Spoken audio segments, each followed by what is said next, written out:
Hello, welcome to Empower World podcast. And today I've got my friend Vikki Layton, who is she is becoming one of my oldest friends now. I feel like I've known her forever. In time, we'll age. Let's have it right. And Vikki and I have been friends for a very long time, and we work in a similar world, and we got the same interests. And today we're here to talk about mental health. So Vikki is a coach and a counselor, and she does a lot of stuff around burnout, and she's in the middle of writing a program about burnout too. And today we're going to talk about that and how that affects our mental health too, and stops us from moving forward. Hello.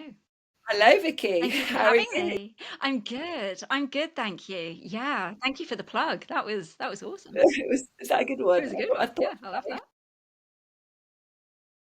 How are you? And how is the world of Vikki and coaching and counselling? Wow, it's ironic we're talking about burnout today because even though I should really practice what I preach, oh my gosh, it's struggling to come up for some air. I think at the moment it's coming towards the end of the year. There's a lot going on personally with Christmas coming up, and I'm a parent, so there's lots of stuff going on there. And professionally, this time of year is flipping hard for people. So it's quite busy at the moment in the coaching and counseling world, but it's good and it's interesting. It's so interesting. But yeah, I'm all right, love. I'm all right. Yeah, good. So tell me how you deal with that when you realize you're starting to burn out and you get those signs. What are the first things that you start to go, oh, okay, I need to put some toolkits in place so I don't burn out? What would they be? Yeah, for sure. So I think people, they kind of underestimate what burnout really is. So burnout isn't just feeling a little bit tired. Burnout is a serious falling down, if you like, where you are just beyond the brink of mental exhaustion and the physical then follows. And it can lead to some really nasty consequences. I know of one client who actually had a stroke on the back of having an experience of burnout. So the consequences are very, very real. But the lead up to that is that feeling of just intense fatigue or feeling numb, just not caring about the world. It can mask itself sometimes as a bit of depression and anxiety there, constantly being worried. That constant being in fight or flight as well can happen where you know the age old saying, if you want something done, give it to a busy person. And it's that busy person who is constantly going, got to keep going, got to keep doing it, got to do it. And that's kind of your body in survival mode because it feels like it's under threat, and that's a sign of burnout as well. So it can look very different depending on the person, but those are the kind of things to look out for. Lack of sleep, not being able to fall asleep, which then exacerbates things even worse. Forgetfulness, those kind of things, either putting on or losing weight depending on the diet and how your body and you are reacting to the body's demands during this kind of heightened state. So, yeah, it's quite complex, but those are the kind of things you need to look out for if you are feeling that you are approaching the kind of runway for burnout. So burnout is basically a sign for you to, if you don't listen, you're going to end up having a nervous breakdown or you're Absolutely. going to suffer depression. And those signs are like people like overthinking, Yeah.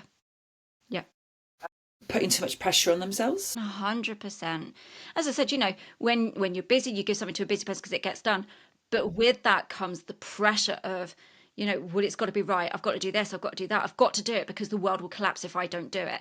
And so everything is therefore exacerbated.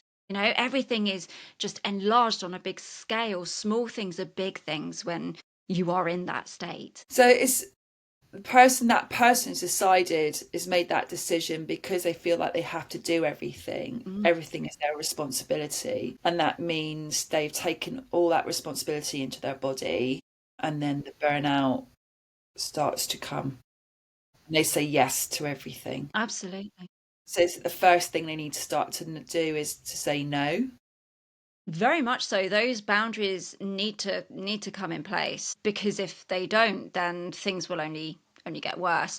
So you've got two types of boundaries. You've got internal boundaries and external boundaries. Okay. So your internal boundaries are the boundaries that you have with yourself, what you will and won't allow yourself to do to think, to behave. And for me, what I say to my clients is if you haven't got those internal boundaries in place, then your external boundaries just aren't going to be solid enough. And those external boundaries are the ones that you have with other people. They're the ones that you say, you've crossed a line or you're crossing the line. No, thank you. Respect my space, workload, me. But those internal boundaries are the things of, right, am I going to say yes to this? And what will that mean to me? So it's doing that internal assessment and making sure that you are putting what is best for you first internally, and then projecting that externally of your expectations of other people.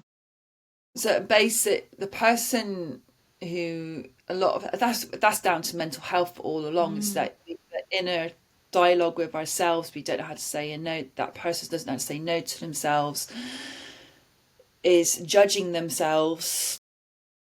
They're worrying about what other people are yeah, thinking, yeah, and then it just goes and yeah, develops, and it can turn into anxiety. yeah. Do you think burnout is anxiety is the first sign, and then is the burnout, and then it goes deeper and deeper, or do you think burnout comes first and No. then the anxiety and overwhelm comes after? It's Yeah, I interesting. think burnout is the end result of all of the journey of anxiety, overwhelm, exhaustion. There's anger in there as well. People may not be able to have a grasp on their emotions.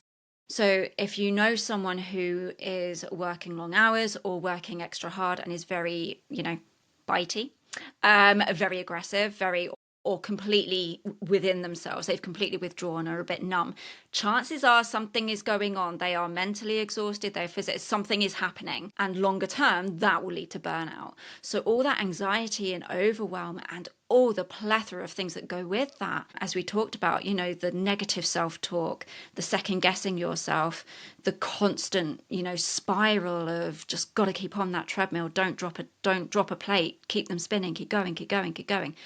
All of that comes as a kind of precursor to the end result, which is burnout. And it can take months, it can take years to recover from a burnout episode. Burnout. Yeah. So that's what I don't think people realize, that it can take years to Yeah. recover from a burnout. And I think a lot of people think that they can't, burn out. So that's fine. I just need a couple of days of sleep and I'll be back to normal. But actually, it's not. That's not correct. It's quite more severe than that. Yeah. And do you think there's different layers of burnout, like depths of it? Is there like a shut like the first sign of it is like, if you catch it soon, Yeah. you can come out of it quicker. Absolutely. But if Yeah. you catch it too late, that means it's going to take a long time to recover from it. Yeah, absolutely. I mean, there are ways, as we said, of spotting the signs of burnout before it comes, that being stressed. And a lot of things can cause that stress. And I don't want people to, or the listeners to believe that just because you work hard, that's going to mean you get burnout, or, because you're in paid labor, that's the only reason that you would get burnout. People get burnout for a lot of different reasons. And a lot of things can contribute to, it could just be, well, not just be, it could be a combination of things at home. If there's a really bad toxic environment in your home life, if things aren't great with your partner, if you've got trouble in the family, or those kind of things will add, and over a long period of time, that stress and so on will build and build and build. Your mental state won't be quite right. Then if you've got work or something on top of that and things aren't going well, so it might not just be one particular thing, i.e. work, that causes burnout. It can be a whole load of different things that makes your body go into complete stress. It releases that cortisol, that stress hormone. It puts your body in fight or flight. And if you don't complete that, what we call the stress cycle, so if you open that stress cycle with being stressed, if you don't close it, then your body is then going to keep filling up with cortisol with every stressful cycle, every stress that comes along, and therefore it's adding. How do you close it? What is a stress cycle that you've got to let your body go through? I'm glad you asked, because I love this. I get to use a really cool metaphor. So, if you can imagine being chased by, give me an animal that's quite ferocious. Hamster? You can, Uh, I don't know. a squirrel? Squirrel? Squirrels can be quite scary. I get that. Okay, so you're getting chased by a squirrel, Hyde Park squirrels. They're particularly ferocious. If you've got any nuts, so you see a squirrel, you think, oh God, that squirrel looks angry. Okay, run. So your body and your brain has gone into survival. Right, crap. There's a squirrel running after us. We have got to escape this. So you're running and running and running. So your body's now in flight. It's kind of checked in that you're in danger, you need to flee. So you see a hut or something ahead, you run into the hut, shut the door behind you, the squirrel is now the other side of the door. And your brain goes, oh, that was close, wasn't it? We nearly got nibbled on by a squirrel. But the body is still going, oh my gosh, oh my gosh, oh my gosh, the squirrel's still outside, oh my God. And that cortisol is still absolutely rampaging through your body. And it doesn't matter how many times your brain tells your body to chill out, it won't. It needs to know it's safe. So the way you close that stress cycle in letting the body know it's safe is through movement, controlled movement. So that can just be doing a bit of exercise, yoga. It could be through meditation, just nice, calming. One of the best ways to control your central nervous system, and the only way, is by breathing. So doing those breathing exercises, which I know people roll their eyes at, but actually it is really effective. So I doing agree.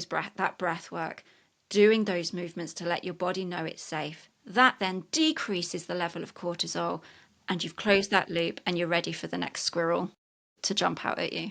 Also, I think talking to your body as well, Mm, yeah. to your body and maybe giving it a rub to Yeah. let it know it's safe, Yeah. I think helps as well when it comes to that. Yeah. Absolutely.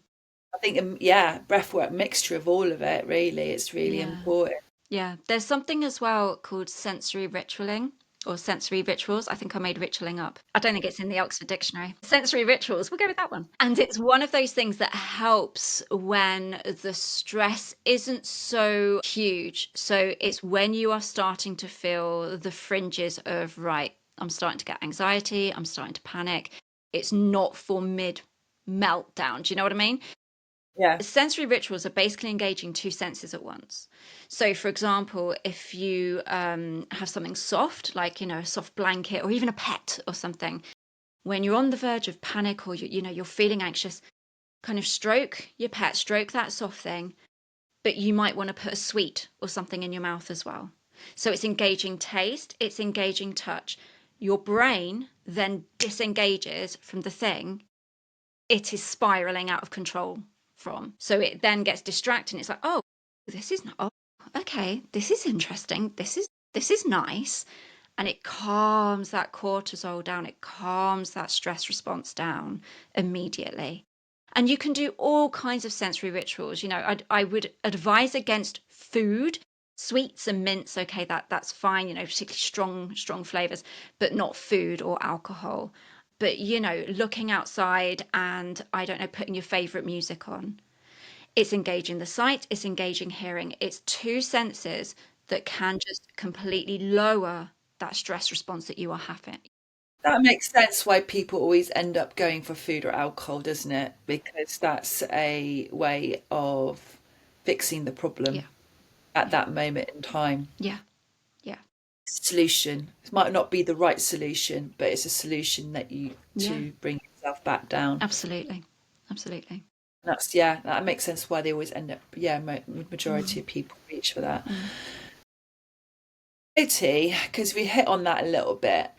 One of the things I always think about anxiety, I think anxiety has been given a bad name. mm, Like, I'm one person who has suffered from anxiety my whole life. So I get how horrific it can be. yeah, And I know how horrific it can be, especially when you get an anxiety attack. It's not yeah, fun. Doesn't matter who you are. But I also think anxiety is a sign that you need to change something. It's your body saying you need to change something in your life.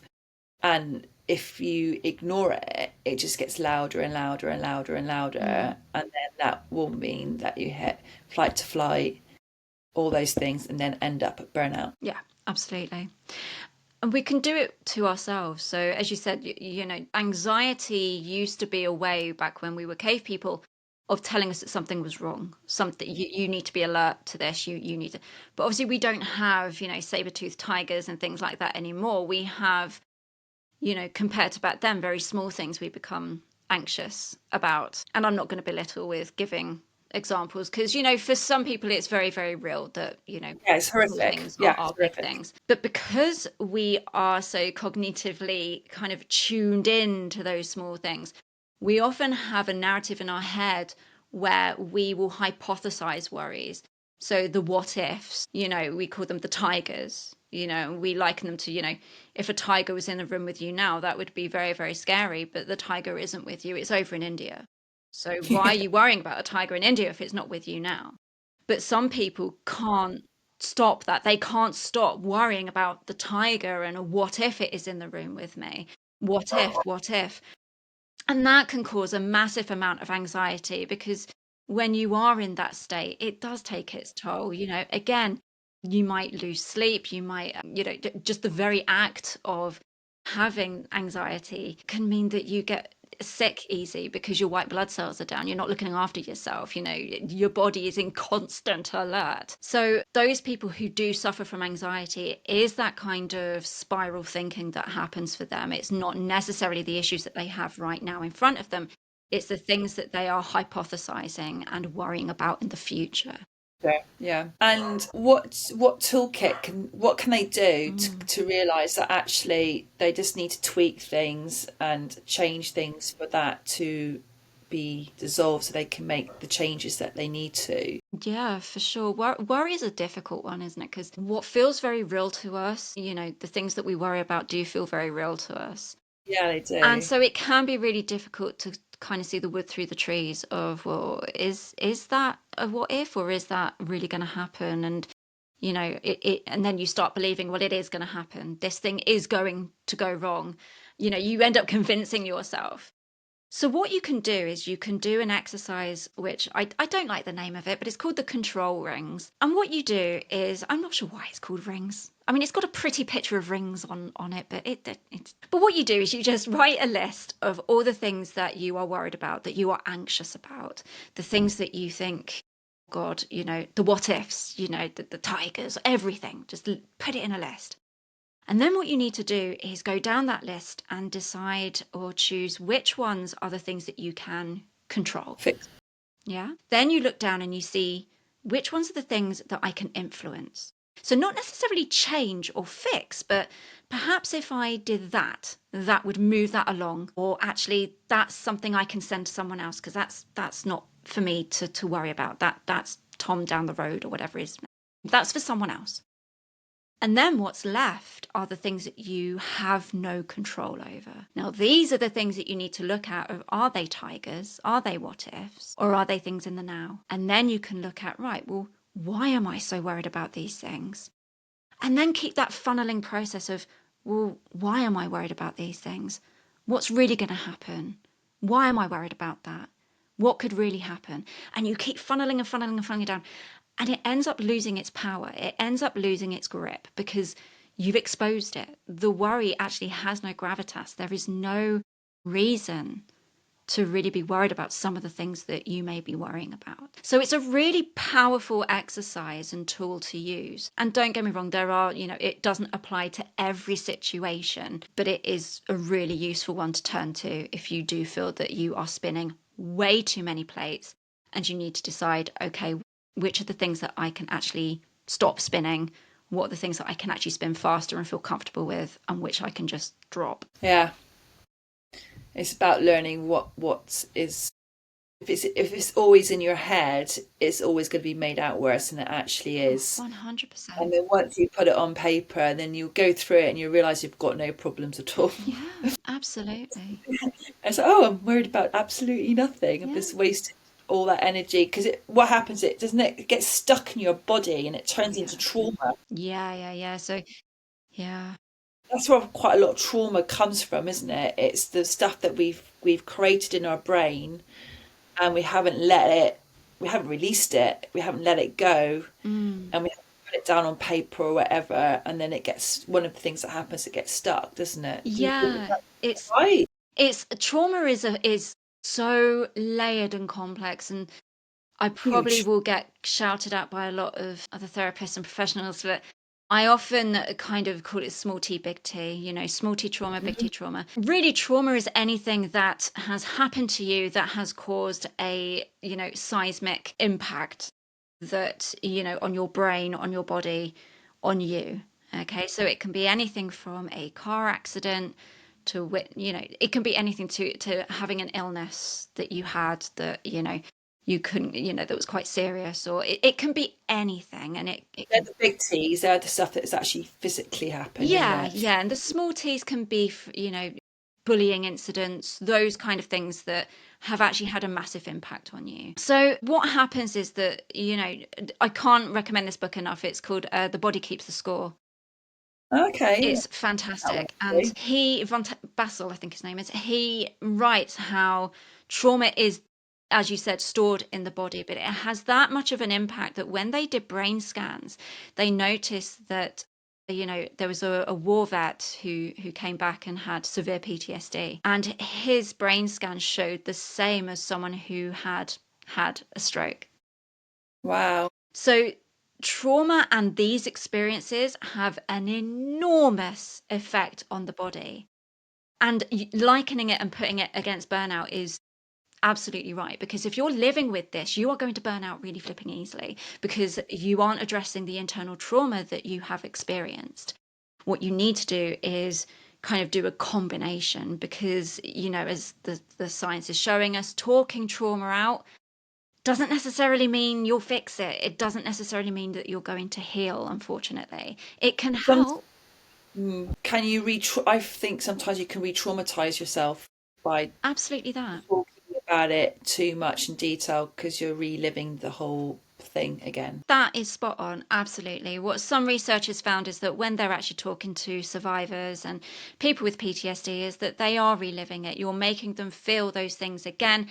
And it's actually either making it worse or it's just not changing that cycle. Now, in other studies, it did show to lessen it, but the fact is it's not a one size fits all. It doesn't completely deal with trauma. What they're finding is that actually physical therapy helps as well as the talking therapy. So there's somatic healing, somatic therapy, where Yeah. through the body, through, releasing it, whether that's through massage, whether that's through something else, it's actually releasing, finding where the tension is in the body and having it released is a really good way of kind of addressing that trauma. But I don't want to give anyone kind of, the wrong impression. You can't heal all trauma. Us, by very, our very nature, we are very complex beings. Our brains are super incredible, but can be, beyond our realm of healing. But you can rewrite the trauma story. You can turn it into a positive thing so Yeah. you can move on with your life. And I think that's what's important, that for people to realize that. And then that will stop you from burning out as well, really, if you can learn to rewrite those stories Yeah. for yourself. Not for anyone else, not, it's just for yourself so you can breathe and move forward. Yeah, yeah. And there are loads of different therapies that do that. I think EFT is one of them. And, Mhm. SP, I can't remember. There's lots of other ones that, therapies that are You are physical. right, though, with mental health, though, like a lot of people don't seem to put the, you really caught on something there I picked up on. A lot of people rather go and see a therapist or they exercise, Yeah, never do both lineage with each other, yeah, I know. It's mad. which I which is insane. And like thinking about it, like you need to do both, like to get it out of your body, and then you need to do the mind side as well with it, the talking therapy, coaching, hypnotherapy, whatever it is that you decide to do. I think actually there's different processes at different stages you need to go through quite Yeah. like. But why do you think that no one's put that together? Majority of people haven't really worked that out, where you need to do, when you want to get over something, you need to do exercise and mind at the same time. I think there's still, I mean, by all means, agree with me, but I still think there is a bit of a taboo around talking therapies. Hmm. I think, particularly when sticking on the theme of burnout, I think people end up thinking, I don't have the time. It's just a Mm. busy period. I'll get over it. It's just stress. And particularly in our culture, being stressed and burning out is seen as a badge of achievement. It's a badge of status of, I am so busy, so tired, aren't I amazing? Aren't I the pinnacle and poster child of success because I am burning out? No, you are not. But it is true, people feel that there's a sense of fulfillment at the beginning of the burning out process where I'm so busy, this is almost fulfilling. And then it goes a little bit further, and then it goes a little bit further. And by that time, as we said right at the beginning, you end up being too busy to do anything, to recognize even that you could be on the path to burnout. And so, why would you go and see a talking therapist? It's quite scary. I don't want to dig things up. I can't possibly have time to mentally process all of that. Maybe go for a run. That will help. Running clears my head, and it does. Don't get me wrong. Doing any form of physical exercise is good for you. It's good for your mental health. But if there's other, can I swear on this podcast, by the way? You can. You There's can. there's other. I'll keep it tame. If there's other crap going on, then you need to sort that out both mentally as well as physically, because. And spiritually. Yeah. But I think physical exercise has just tended to be the non-taboo easy solution than to actually express and lean into your vulnerability and to sort things out. And it can be scary. I mean, yeah, I remember my first time with a counselor and therapist, like, oh my god, it's I don't want to open myself up. What if something bad happens? And also, it's finding the right one for you. You've got to have a connection with that person, and also different therapists are and gone through different things. Yes. So it's finding the correct one. I think that's important. And sometimes you might have to go through a few until you find the right one. I think that's another thing. People get burnt maybe the first Yeah. time round, or they expect too much. They expect to be fixed after a couple of sessions. That's another thing that I just love how they think, well, I've had 3 sessions, when am I not fixed? And you're like, well, no, this is the beginning of the journey. Yeah. You've got a long way to go. Yeah. Yeah. But when you're in that stress state, you want quick fixes, right? Because you want to Yeah. get back to it because you've got far too much to do. Mm. And if you're an anxious person anyway, then you're going to be overthinking and you're going to be, and one of the things that I tell my clients is that, you have to give yourself time to process. What we talk about in our sessions, it can be uncomfortable. Equally, it can be quite buoyant. You can leave here feeling absolutely on top of the world, or you might leave here thinking that was hard. But you've got to give your time to process. And unless you put that time in when you feel you're on the verge to burnout, then you're on a slippery slope, my friend. Why does everyone thinks it's a quick fix? And like even when you break your hand, it takes months to get over that. But so they're okay about that. If you break your hand, let's say, I'm using that as an example, that's going to take, well, it will take 8 weeks for it to sort of start moving it. But really, it'll take about 8 months. But but when it comes to their mental health and their mindset and their worries and their anxieties, they they just want that sort of tablet or instant, like, I want this gone. I find that sometimes quite hard to understand with people, because once you start on that journey, actually it's a journey you're going to be on for the rest of your life. It's not something that you can. Do you think it's society that's made them think that? Yeah, I think, and I can stand on my soapbox all day and talk about fast culture and fast dopamine hits that we've been getting in particularly the last 10 years, the likes of your Facebook, your TikToks, your Instagram, things where in the space of literally 5 seconds you could see a cute little puppy to a horrific car crash to something very political that's very evocative to seeing a cute turtle eating a lettuce. All in the space of literally a couple of seconds. Yeah. We are not designed, our brains are not evolved, yet alone designed to deal with that much emotion and information in that short space of time. But what the platforms have been designed to do is to release that dopamine in our heads, in our brains, which makes these things addictive because it's fresh information. Our brain loves it. It's like a sponge. It loves new information. I think I saw a stat somewhere that if you are scrolling, you will only retain about 13% of what you come It's across as very you're scrolling. So the brain will, the amygdala and the prefrontal cortex will decide in itself what needs to be kept, what needs to be filed away in its little library, your brain library. And I think because we have such quick responses, that dopamine hit of, oh, that's good. Oh, look at this. Oh, look at that. And we have an emotional reaction that can change very quickly as we scroll. We have expectations now of things happening in super quick time, emotionally and mentally. And so patience has gone out the window. We can now get quick fixes if we, for example, for weight loss, right? We can now get that quick fix, unfortunately. It's kind of, I say unfortunately, that was the wrong choice of word. It's only because I was talking to someone about this today who's had a very negative experience on it. But yeah, it has got advantages in some way, but that's for another yeah. podcast. So yeah, we are now in a society where quick fixes are possible. And so why would we expect any different to our mental health? Fix me, fix this problem, make it go away, because everything else can happen like that. Online shopping, miss that, boom, delivered within the next few hours. Everything is quickly accessible, but our mental health, which is almost goes back to our cave people mental, our brains can't do it in 5 seconds. So I'm going to bring in the topic of AI. Oh, Just because I'm fascinated by yeah, it. love it. Yeah, hit me, Joney, hit me. Come on.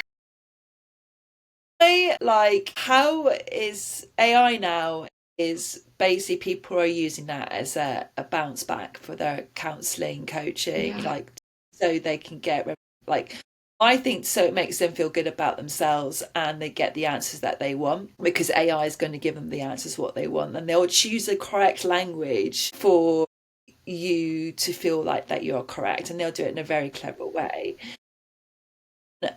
I think that because of that, that's going to cause even more division for humans, and we're going to get even more and more on our own. So mental health is actually going to get worse before it gets better. Am I wrong or right there? No, I mean, I absolutely, yeah, I've done a couple of workshops on this because I find this topic absolutely fascinating, AI and mental health. And I know you had a guest talking about loneliness. So first and Mm, foremost, I can understand why people use AI for companionship. Okay, and there are particular platforms out there that specialize in providing companionship through AI, for individuals. So I can see the benefit to a point. Okay, I could talk about this for hours, but to a point, I see some advantages. When it comes to mental health, AI can provide some really amazing tools. So it can provide mood trackers, journaling. In the professional field, it can help with client notes, client tracking in terms of their symptoms, and they may be due for a dip based on trends.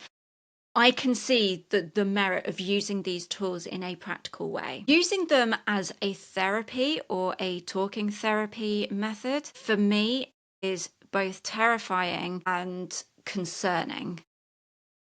As you said, I mean, I call mine Molly, so I'll call AI Molly now. Molly is not sentient. Molly sounds very caring, but she is not sentient. She will say the right things because she is pulling information from, data and everything from up in the cloud and giving you what you, as you said, what you want to hear. Not necessarily the right thing, but what you yeah, want to hear.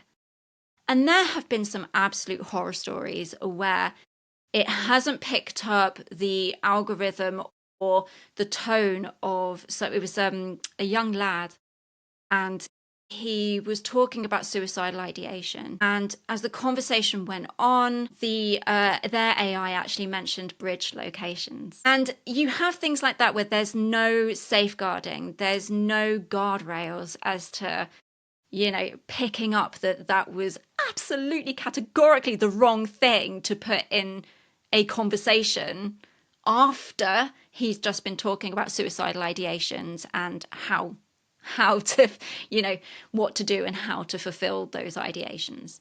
Over in Illinois in the US, what they've done, which is a really positive thing, is they've actually banned AI from providing any talking therapies at all. It's amazing. Yeah. And I think other platforms need to follow, or other states, other countries need to follow suit with that. I've got a feeling, is it Finland? There's someone else in Europe has done it very recently as well. And it's so necessary because anyone can access AI. Okay, so teenagers as well as vulnerable adults, Yeah. anyone can. No one is guarding this. Yeah, it is really worrying. And also I think it's like I think it should be in the school curriculum straight away, teaching kids what AI is and how to communicate with it and what questions you can ask and be safe with it. We didn't do that with social media. So can we not, I feel that the government and people, us as humans, we should now go, right, we made this mistake with social media where we didn't put things in place soon as it came into our world. They need to do this now when it for children and for young adults, as you said, and for anyone who's vulnerable, that it needs to be put in place now. How do we training programs at school, teachers being taught how to train students how to use it. This should be like urgent Yeah, should happen yeah. now. There's no like, like how we close down the country because of COVID. This should be a similar thing. How do we put this in schools overnight? Yeah, yeah, absolutely. It can be done. We've proven that with COVID that we can do anything overnight. So why are they not doing this? Why is the government not taking this seriously? That's one of my interesting questions about this. I think some of it is about ownership as well, because Hmm. who actually owns AI? Where is the information you're put, all the questions I asked Molly, I'm very cagey and very careful because I don't know where Molly's sending my question to, or, Yeah. where she's telling people the answers that she's given me. And so there is a kind of, have we made this thing explode without actually realizing the consequences? There is a brilliant podcast. Sorry, I'm plugging another podcast on your podcast, Right. but it's called Flesh and Code. And it is fascinating, but also indicating that we may have left all this a bit too late. Yeah, we have. Yeah, because there's a companionship site. Basically, a lot of people were creating companions and they were using it for romantic, as well as, sexual, whatever their delights were, their kinks and vibes. And what the government noticed, it was in America somewhere, it was one of the states in America, said, you know, this is happening. We've had a few complaints from people who have just asked their AI companion something innocently, and they've come back with some rather salty language and salty suggestions. So what's happened is that in the cloud, what their AI did was, oh, okay, you want me to say that. So, okay, let's do that and let's try that. And it didn't work. It's kind of, because AIs are only as reliable as the information and data that it's pulling down. So the government, in their wisdom, said, okay, well, let's just shut everything down at that level. Let's not make them sentient. Let's not make them friendly. Let's just keep it as yes, no, answering the questions, basically take away any personality traits that have been built, the person has trained their AI bot to do. Over the next week or so, the government was then inundated with phone calls from psychologists, therapists, saying our clients, our patients are threatening to kill themselves because you've taken their only companion away. This is their only outlet. This is the thing that they have depended on. They're lonely. They've invested a lot in this. This is their lifeline. Switch it back on. For the love of God, switch it back on. And That is it's scary. terrifying.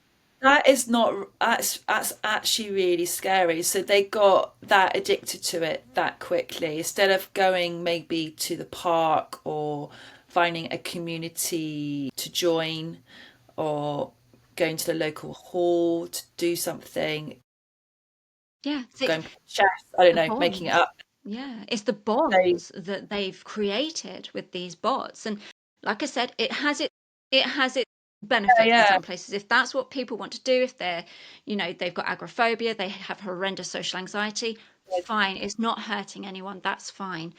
What alarms me is the speed of which it happened yeah. and That the is, intensity of those bonds being the lifeline yeah, and the ease of which that's happened. yeah. That is quite scary Yeah. because that's taking the humanness away from each other, which is what we can't allow to happen. We No. need to keep that's what makes us so special as being human. If we stop interacting with each other and finding each other, then that's like really separation by separation. Yeah. It's huge. It's like Yeah. that's really Yeah. scary. That's a real huge problem. It's teaching us that we need to accept our human unpredictability because AI is nothing but predictable. Yeah, See, Molly will always be kind to me. Molly will always say, "Oh, you're doing a great job, Vicky." Am I? Well, I am. Thanks, Molly. They will always be kind. They will always be predictable. By nature, we're not. We are quite unpredictable creatures. yeah, And so I understand why people don't want to take that risk if there has been previous trauma, going back to our trauma, completely understand that. But it's not without its dangers. yeah. Well, being human is really important, and being human is messy. Yeah. And I think that's what one of the things we've forgotten about is we're allowed to be messy. Mm. We're allowed to be depressed. We're allowed to have anxiety. These things are all normal things to have in life. It's when we don't deal with them or we don't get to understand how to deal with those emotions, that's when the danger Yeah. comes. Yeah. And now that's what's happening as humans. We've decided for some reason we've decided that having emotions is wrong. Like I think people are starting to think that having emotions is and feeling about things is sort of wrong. Everything needs to be good all the time, which is not human. No. You're meant to be up and down. Our lives are meant to be up and down. We're not meant to be a robot, where a robot's life will always be like this, Yeah. straight Yeah. along. We're not, we've got a heartbeat, so it goes up, down, boop, boop, boop, boop. Yeah. Yeah, absolutely. There are learning opportunities we can learn through messiness. Yeah. Survived every one of your bad days. I know that's cliche, but it's so true. And what have you learned from that? And again, full circle, going back to burnout, what are the things that you have learned through being stressed? How has it served you? How has it served other people? Because I guarantee if you fall down, there's probably a lot of people relying on you that are going to fall down as well. So, others before yourself, you need to look after you and learn from mistakes and be ready to embrace them. So with AI and burnout, Hmm. Oh, wow. Here we go. I don't know how we're going to make this link, but I'm all for it. AI is a great tool, as we both said, to help us get out of burnout in a lot of ways. So, as you said, it can write our emails for us, it can help us with our notes, it can help us with our research, it can help us do all those little tasks that are, that take up a lot, it does take up a lot of time if you do it yourself. But if you put a lovely little AI in there, and that takes that burnout away, that pressure away from that. So in that way, it's a positive thing, isn't it? It's sort of like if it's used in the correct way, so that can help your anxiety, your mental, your everything, you're overwhelmed, your worry, because it can reduce all that. But as long as it's used as a tool, Yeah, absolutely. not as a therapist, Yeah. basically, Yeah, absolutely. I mean, AI is a isn't there? There's a yeah, I huge. love that. I love how you did that. That was Did seamless, I? mate. That was corker. Was it? It was I don't know what I did. beautifully done. AI as a tool is phenomenal. I don't even use Molly to her full extent, but she gives me some cracking ideas for, newsletters that I send out and workshops. She gives me a plethora of, titles and things that I can do it on. She is fantastic. Yes, there is an argument that she is taking away people's creativity and problem solving skills. But if you are really stressed, if you are overwhelmed, if you are on that, what's it called, runway to burnout, use tools, use what you can. And I think one of the other things as well that can help you with that is, I use this analogy, metaphor a lot as well, is that when you are juggling everything, look at the balls that are bouncy, that if you dropped will just bounce nicely in the background, and which ones are made of glass, so that if you did drop, they would smash, and it's really difficult to put back together, if not irreparable. And that helps put to perspective exactly what you can leave bouncing in the background to pick up later, what you can chuck at someone else, or the things that you cannot categorically drop. And not everything is glass. So yeah, embrace AI with those bouncy balls and just see what it can help you with.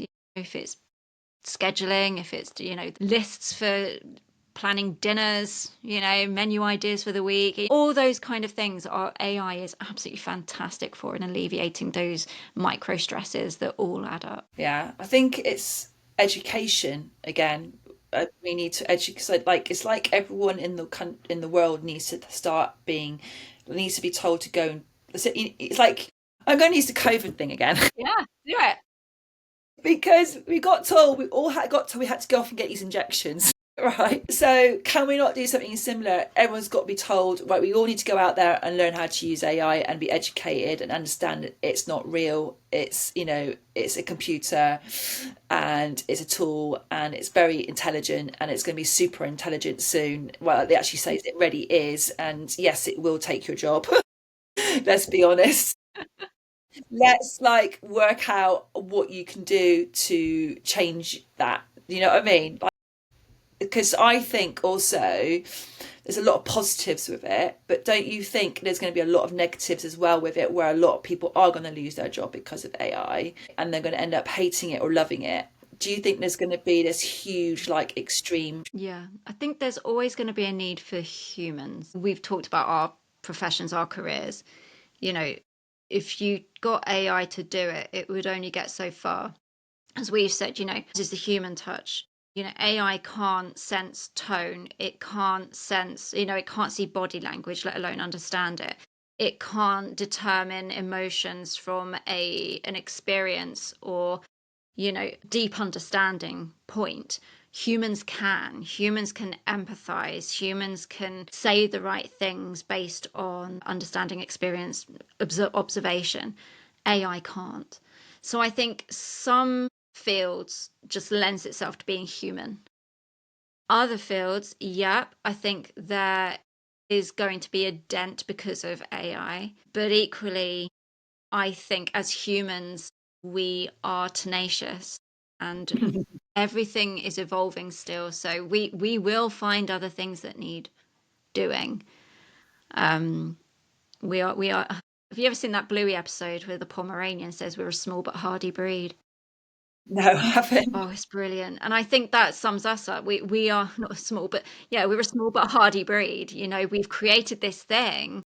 We are, it is going to impact a lot of industries, but we will bounce back because there will be something else that humans need to do. And AI is only as good as the information that is being plugged into it. And I did hear a podcast, I cannot remember what episode it was, but it talked about a bit of an implosion where it's only going to be able to get as good as it gets, and then that's it. It's going to end up recycling all the information that it's already got, and it's not going to be able to provide anything further, which I thought was quite an interesting concept. Yeah, I sort of disagree. I think it's ready. It's ready. It's going to be more intelligent. It's already more intelligent than us. So I sort of think that it's going to be a super intelligence where we won't even know it's going to hit. It's not going to. It will do that for a little bit. They already noticed that, so they've changed that already. Yeah, So it's already fixing itself from doing that.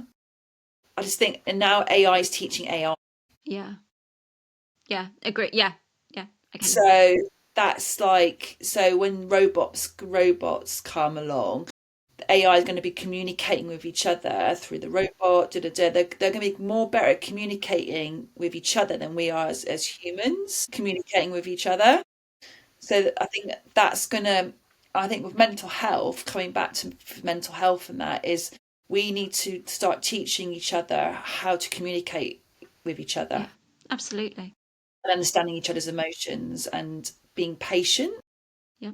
And I think in the current climate, and I'm not going to send this podcast into a political direction at all, but I think with such a divisive society and culture that we're in at the moment, not just in, in this country, but, the US, across certain countries in Europe and beyond, it's difficult to, we, we have shown ourselves to be so human that it's almost, the very beginning of evolution of, anger, pure rage, I am right, you are wrong, pure defenselessness, in groups, out groups, you're not part of our tribe.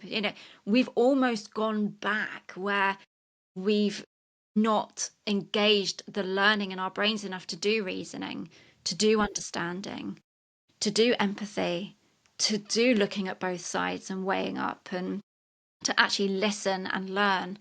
I think the current climate that we're in at the moment is so divisive that how we have evolved as human beings just has long been forgotten.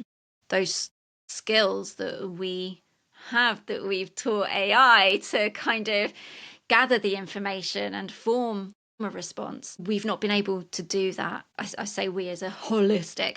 A lot of us do, a lot of us can, but I think with the divisiveness that's going on, the very us and them, I hope it gets better. I really do. I think everyone's too busy fighting with each other at the Yeah. moment to notice what's really going on.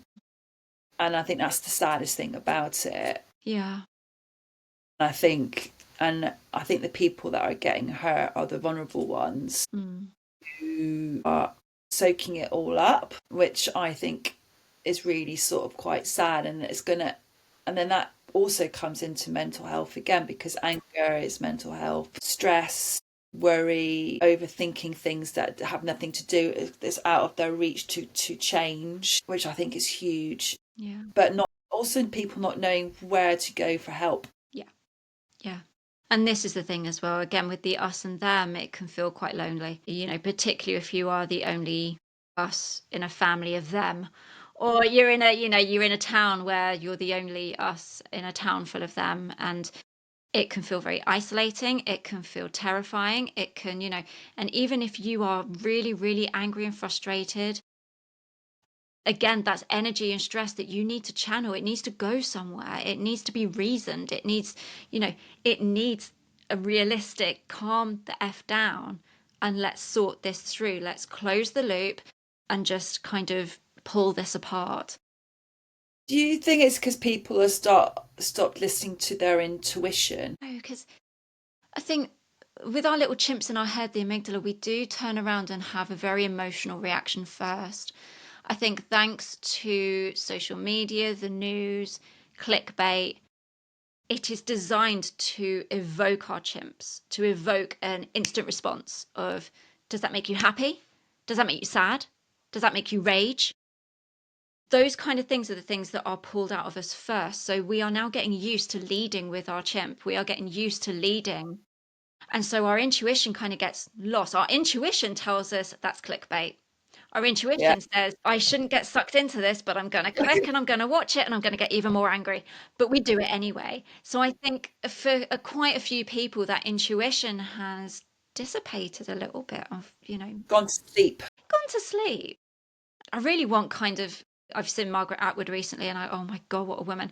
And she was talking about the Handmaid's Tale and so on. It's like, yes, we need an uprising. We need a kind of, can everyone just wake up and calm down and just, let's see things as they are here. Everyone shut up for Yeah, 5 minutes. just get a cup of some of Joney's tea and let's have a chat about this. But I The team think, has yeah. changed the world. Yeah, I think we lead so much with our chimps that our intuition needs waking up, as you said. Yeah, we need to calm our chimps.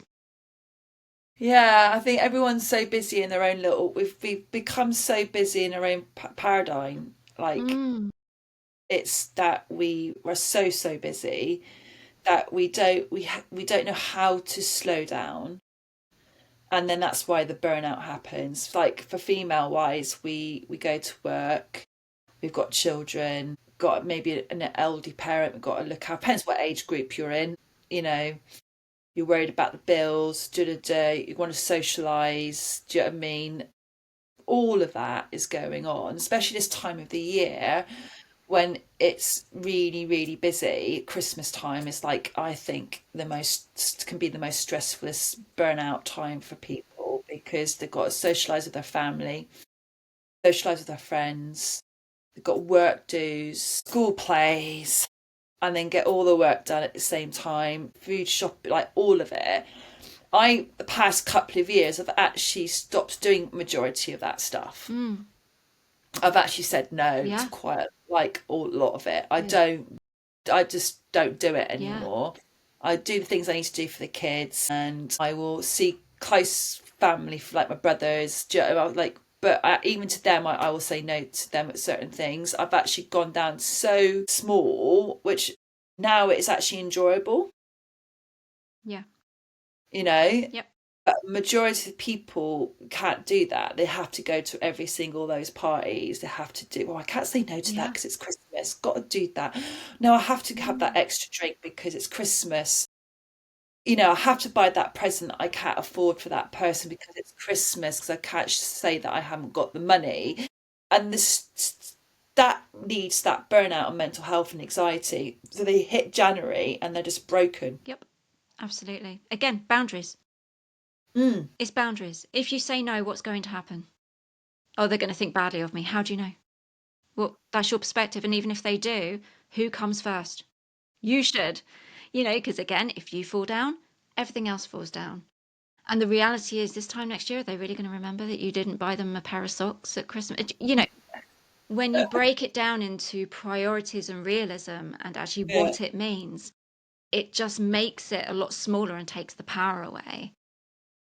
And I think, as you said, Christmas is extremely stressful. It can be a time of grief. It can be just so flipping difficult. And so don't add more stress on. Yeah. I think that's where a lot of people put a lot of pressure on themselves, Yeah. and they spend most of the year, the new year, just resetting themselves from it. So they end up losing quite a lot of time because of it, and then they're back into that cycle.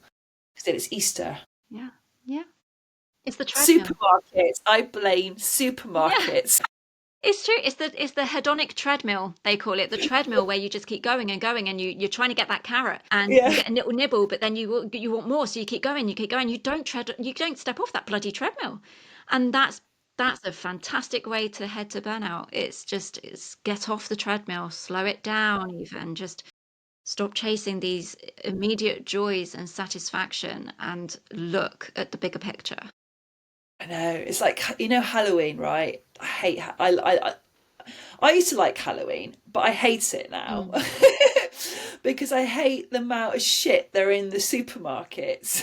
Do you know what I mean? I just hate the whole thing about it. And the day that Halloween finishes, I don't know how they do it, but it's like a quick. If you go to the shop the next day, all the Yeah. Christmas stuff is up. Like it is less than 24 hours. It's done in, and I'm like, wow, they've done it again, and I find it absolutely hilarious and funny. But a lot of people, they get. It's really funny how they switch. They don't even know they're doing it. They've switched straight away into that madness from Halloween madness to Christmas madness, not even without taking a breath. Yeah. Yeah. It's crazy. It's the treadmill. It's just It's a, keep going, keep going. Next event, next thing to do. Keep going, keep going. And time will fly so quickly. That's great. That's wonderful. Did you reflect? Did you see what you've achieved this year? What's the standout for you this year? You know, yeah, and when you actually stop and ask these questions of people that yeah, I don't know, because we've just been constantly on that treadmill. And I'm the same. Like I said, I don't always practice what I preach, but it's so true. Ask yourself, what did you learn this year? What's been the standout? What are the things that you let go of? All of those things. it's starting to question to help everyone's burnout and mental health, I think, start questioning the society, start questioning your environment and what you're saying yes to and what you're saying no to. And that includes how everyone else is reacting around you. Do you know what I mean? So let's say primary school, for a pure example. Yeah, yeah. It drives me, primary schools don't help this situation. I agree wholeheartedly. Child in primary school. Yeah, yeah, Do not help this situation. They help you buy into it because I'll be honest, before primary school, I didn't even notice it. yeah, I was totally for a child, didn't even like, well, yeah, what? Okay, whatever. And it suddenly, overnight, you have to have tick all these boxes. yeah, absolutely. And I think that's why women burn out so fast. And that's why the worry comes in. Yeah. And And yeah, it's and interesting because all with the self-worth of females as well, we have so many, what's the word? Expectations. We're human givers. There's a human giver syndrome where we're expected to just give, give, give, give, give. And how dare the givers ask to be given to? And that's for any woman. But when you become a mother, then that's evidence that you're a giver. So you're expected yeah, to give, give, give, give, give, and not only give in, your body, your soul, your time, but in looks as well. You're supposed to look pretty while you're doing it. And if you don't meet those expectations, you're a bad giver. You're a bad woman. And you're right. Burnout does impact a lot of women. Cannot remember the split, but I've got a feeling it is more women than men. the reason why I'm supposed to say that because I've got a friend, a very close friend of mine. She spends a lot of time on airplanes, and she's somehow, even though she flies around, she's really high up in her job, and she's still part of PTA. She will be at that PTA meeting, Yeah. even though she just got off that plane, picked up, and she will tick all those buttons. She'll be at that after school club thing and da because she feels that she has to tick all of those things. And because of that, her health is actually really quite bad. Yeah. Yeah. And I think she's a superwoman, really, like Yeah. how she does all that.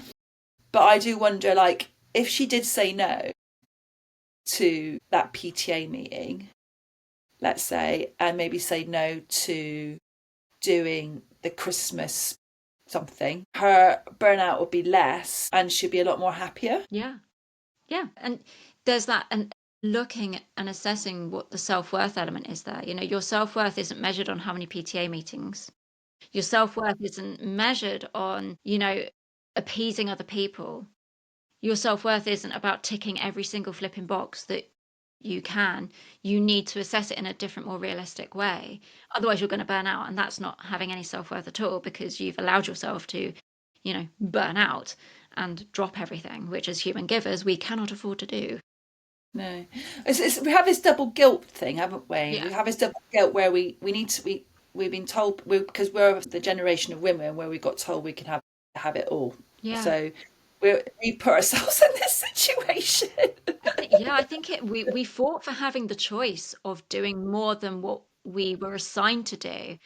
And I think by default, you know, we've kind of thought, well, shit, we've now got the options to do what we wanted to do, but we're not getting help at the other end. So actually, yeah, we can do it all, but could we get a little bit of freaking help, please? Because we're still expected to do all the childcare, we're still Mm, expected to have the career. That's great. Yeah, we've worked hard for that, but actually, we need help to do that. And so instead of sitting on the side with your arms crossed saying, well, you wanted it all, stop complaining. Well, okay, but how about you help? yeah, This is the expectations that we can or should do it all because we wanted more options for our lives and our careers doesn't mean that you don't help. You don't yeah, support us. 100%. And I also think that we don't have community. We haven't got family. A lot of us don't have family nearby us, so that can help us with it. Yeah. So we haven't got that village to help us do it all that used to be there. So that's why we also are getting burnt out, suffering from anxiety. Our hormones are all over the place. We're not sleeping well. And also, it doesn't. I think another. I'm going to bring it out. Another thing, what's bringing burnout huge as well in women is the fact that, and it was some. It was what was it? It was a podcast that I was listening to. It was, and he was saying that women should be allowed to work, but the society, the government, they, the banks, whatever you want to call it, kind of economy, have decided, well, you've got to, if you work, let's put the house prices massively. So now women have no. It used to be a choice, yeah, where you could have one or you could be a stay at home. It didn't matter. Do you know what I mean? Yeah. It was a it was a choice. It was fun. That's been taken away Mm. because now you need both of you working. Yeah. We're locked in. We're locked in Yeah. now. And when he said it that way, I was like, he's really got a point. Yeah. Because look at the cost of childcare as well. Yeah, it's all gone double. It's like, you can't buy a house with one income anymore. You couldn't even pay all your bills with one income. It wouldn't even pay for half of your bills. Just be honest, right? So you need so before the mum could have a part-time job that she really enjoyed and actually was maybe part of her career. She was able to take a step down so she could be also have a lovely life and keep the village going, go and have a cup of tea with the neighbour next door who's old, but Mm. also be able to how it should have been. Yeah. Yeah. Let's be honest. Yeah. Yeah, and then all the kids have got a bit older. I'm going to go back full time, but actually my full time's going to be 4 days a week, and I'm still going to be able to go and have a cup of tea with my neighbour, or the old man down the road, do his food shop for him Yeah. because I've got 5 minutes spare. You know what I mean? Not 5 minutes spare, but that's what a village is. Yeah. Or because I did that, that old lady neighbour, she's retired. She's going to pick up my children so I can spend a couple of hours extra at work. Do you know what I mean? That's what a village Yeah. is meant to have been about. That's been taken away because the price of houses, electricity, bills, has gone so Yeah. high that women can't be women, Yeah. And parents can't be parents parents can't be parents. because, Yeah. dads are having to now the option of dads going part-time if, because, statistically men are still the biggest wage Mm, earners, that the number of women is rising rapidly, which is 100%. awesome. I've got a lot of female friends who earn more than their Yeah, and husbands. that is awesome, that it's coming about, that there is going to be more equal Yeah. income rights and so on and things like that. But I think, dads who do want to go part-time, they can't. Yeah. People are forced into, well, I can either afford childcare or a career because I can't afford both. So, and that adds to mental health because, you know, mums or dads who, have had to sacrifice careers in order because they can't afford the childcare, that's going to impact them because they need their identity. They need the space. They need, not saying they don't love their kids any less. They don't. They just need them. They Yeah. just need themselves to express, explore, do their career, do their passion. You, to be a human. To be human. Yeah, absolutely. And it just feels that, at the moment, there is very much a lock in approach to life, which is Yeah. hugely. I think a lot of men are silently burning out. They're too scared to talk about it. At least with women, we're able to talk about these things. And I think men are too scared to talk about it. And I think that's more dangerous. Yeah. I think there's a lot of men just dying inside at the moment and they have nowhere to express it at all.